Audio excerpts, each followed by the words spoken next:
住嘅地方除咗有巨大嘅上空間之外，周邊嘅配套亦都好重要。今日參觀呢個單位，附近有2個商場，再加上鄰近港鐵站，繁華嘅鬧市裏邊，可以揾一個複式嘅單位之餘，望返出去景觀仲非常之開揚。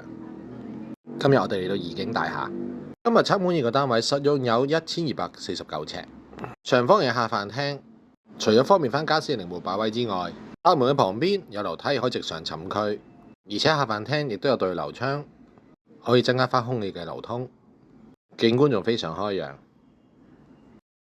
而廚房係單排嘅設計，亦都有多謝業主喺裝修緊嘅期間可以俾我上嚟拍攝。廚房嘅旁邊會有個洗手間，有活動窗增加返空氣嘅流通。另一邊嘅廚房有一間方正嘅房間。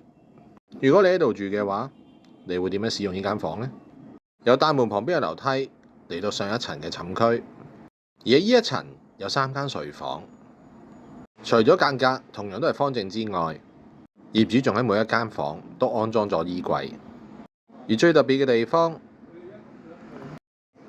呢一層有2間房可以直出露台，而露台嘅主要景觀都係望返去寶馬山嘅方向，仲可以望到好靚嘅天空景。如果今日你係需要住一個4房嘅單位之餘，需要有3個洗手間嘅話，今日參觀呢個單位就唔好錯過啦。現時業主叫價係1450萬。